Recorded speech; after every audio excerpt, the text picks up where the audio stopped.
We welcome Rabbi Doron Perez, the executive chairman of World Mizrahi Movement, the father of Daniel, who is believed to be one of the hostages held captive by Hamas, and father of Yonatan, who was injured in the fighting on the 7th of October. Rabbi, thank you for coming back on I24 News. How are you doing? Thank God well. It's always good to see you, and it's always an honor to be able to share what we're going through and have a platform to share the crazy times that we're in. But we're doing okay, thank you, under the circumstances. We so appreciate you speaking to us under the circumstances, as you put it. Now, Daniel is believed to be one of the hostages inside Gaza. He was in a tank on the 7th of October, possibly injured on that day. What news have you heard since then? What can you share? Firstly, unfortunately, we know that Daniel was definitely injured. We received information a number of weeks ago that from blood in the tank, it's unfortunately definitely his blood. Thankfully, not anything which changes a definition, both in terms of the contents of the blood as well as in terms of the amount of blood. So we still remain very hopeful. But of course, having a son for 3 weeks who is, considered missing in action along with two of his tank crew, he's an officer with the other two tank crew, for 3 weeks, then presumed to be taken hostage, now pretty much for sure taken hostage, and now we know for sure that he was injured. It's really a challenge within a challenge within a challenge. Yeah, that picture that you're seeing is the last picture we have of him. One of his friends visited him on October 6th, just before Shabbat, and he was in the south for Shabbat. And it's incredibly challenging. We know what hostages are going through and how challenging it is. So knowing that we have a son who is very strong physically, very strong emotionally, gave us strength. But knowing that he was injured on the day has been particularly difficult. We just hope and pray it was a light injury, that he has recovered, and that he is healthy, both physically and emotionally, and will hopefully be come home with the other hostages. And Rabbi, as we are looking at that picture on the screen at the same time of Daniel, as you say, taken on the 6th of October, given that the picture, yes. The picture was on the 6th of October, exactly. Daniel was injured, and given that you know that he was injured, what do you make of the fact that the Red Cross has not been able to get to him or any one of the 129 hostages believed to be in Gaza right now? What are your thoughts on that? Look, it's incredibly disappointing, We did have the opportunity, along with 9 families, both of soldiers and civilians, to meet with the president of the Red Cross, along with the Minister of Foreign Affairs and the Minister of Health. And we appreciated that platform. I think we made our case very strongly and very fervently. It's disappointing. I do understand from the Red Cross's point of view that they, at the end of the day, they can only try and implement what the two sides have agreed on. They're not a side in the war. They are a humanitarian body trying to get to those who are injured and those who are behind enemy lines. But I think it's really disappointing. This is the only, the very raison d'etre of this organization is to bring humanitarian aid to people behind enemy lines. They certainly don't have to worry about any of the Hamas captured behind their enemy lines, because we as Jews and as people, people who respect international law, they will get whatever care, the appropriate care that is afforded to prisoners of war or to those in our aegis. But it's not true the other way around. And really, the fact that not one hostage, including people who are sick, including those who are injured, have not been visited by anybody. The point that we made to the heads of the Red Cross was that the Israeli soldiers are the shlichim, the emissaries of the Jewish people, to try bring our hostages home and to try and remove this threat from our border. But the emissaries of humanity is the Red Cross, and if they can't bring any basic humanitarian aid or knowledge, it's incredibly disappointing. We do understand, obviously, that they're working with a terror organization which certainly does not see itself bound by any Geneva Convention or any norms, as we know, but as was exacerbated and seen for the entire world, for anyone with eyes to see what was committed on October 7th. But it still is incredibly, incredibly disheartening and disappointing. It's a travesty indeed. Unconscionable to think that this has happened, and after all this time, no proof of life as well.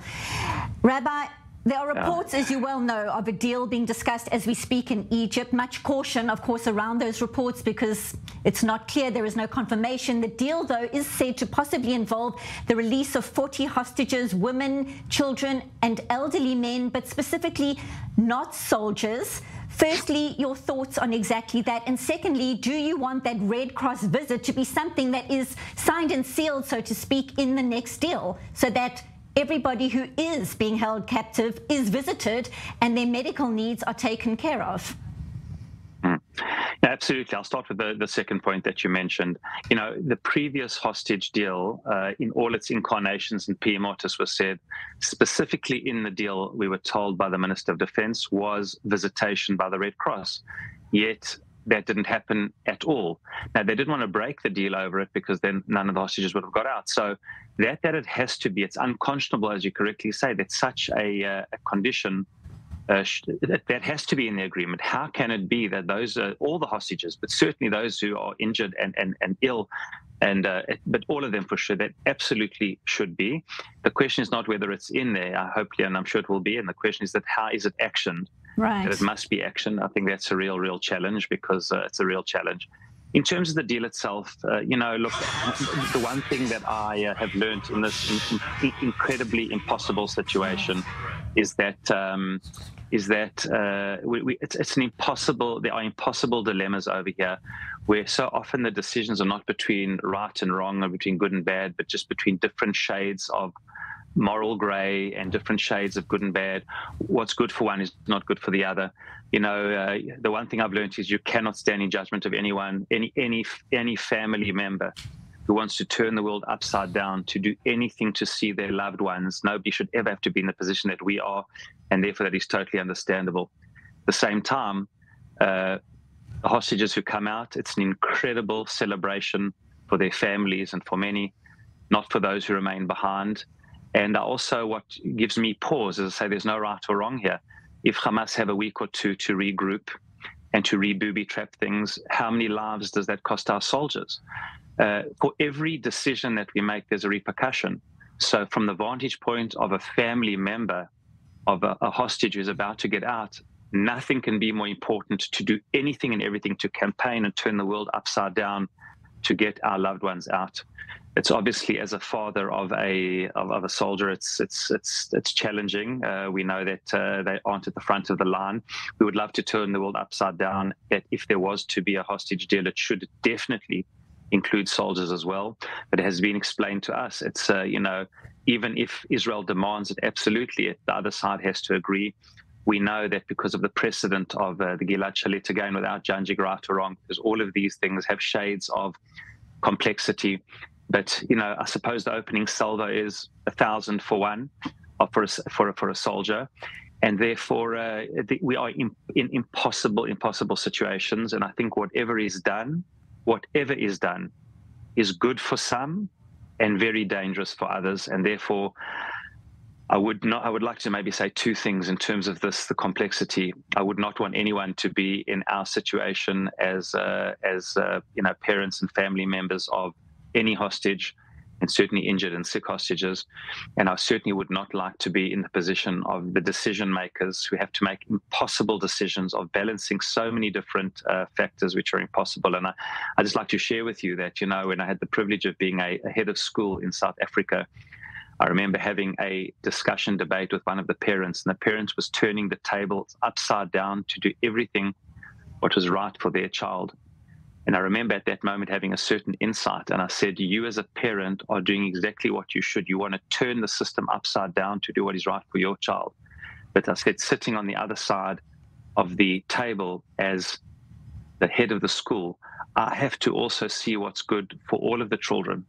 And therefore, if I give preferential treatment to one at the expense of the other, am I doing my job as a head of school. And therefore, what I learned from that encounter was, had I been on the other side of the table, I probably would have behaved exactly as a parent should. But, you know, as they say in Hebrew, Mashiru imi kan, loro imi sham, everything depends on your vantage point. I would hate to be in the seat of the decision makers, because whatever they do, I think they are saving some and endangering others. Right. And this is the, and I certainly know that they do not want to swap places with us. Rabbi, your message is inspiring. Your clarity is inspiring. Thank you so much. Before we let you go, your other son, Yonatan, responded to the call on the 7th of October. We know he was wounded, and we know also that he survived, and he went on to have a wedding. Very briefly, how are the newlyweds doing? How's Yonatan? Thank God. So just to say, you know, we have two sons who were injured on October 7th, both officers. Yonatan was injured, and by the grace of God was shot through the leg, and by the grace of God it didn't damage anything. He was able to stand under the chuppah, hobbling along in these pictures, and get married 10 days later to Galia, even though Daniel wasn't there. As I said, Daniel wasn't as lucky, and he, for 75 days, we still have no contact with him, and it's unimaginable. Yonatan, thank God, is well. Galia is well. He has actually returned to the army. He is a company commander, Mempe in San Khanim, training new recruits. He is back with them, and he is back on base training new recruits. So that's our situation. So thank God one son has recovered from his injury and he's well and married to Galia now for almost 2 months, And Daniel, as I said, also injured. And if I can just use this platform, if I may, just to appeal to please pray for all of our hostages, and if you can include our son. We are huge believers in the power of unity and prayer. His Hebrew name is Daniel Shimon Ben Sharon. Daniel Shimon Ben Sharon. If you can daven for his physical and his emotional well-being and his speedy return, please God, along with all of the other hostages, speedily, please God. Rabbi Doron Perez, the Executive Chairman of World Mizrahi Movement, may you hear good news soon. Thank you very much for speaking to us on I-24 News. Thank you. Thank you. Thank you. Good evening.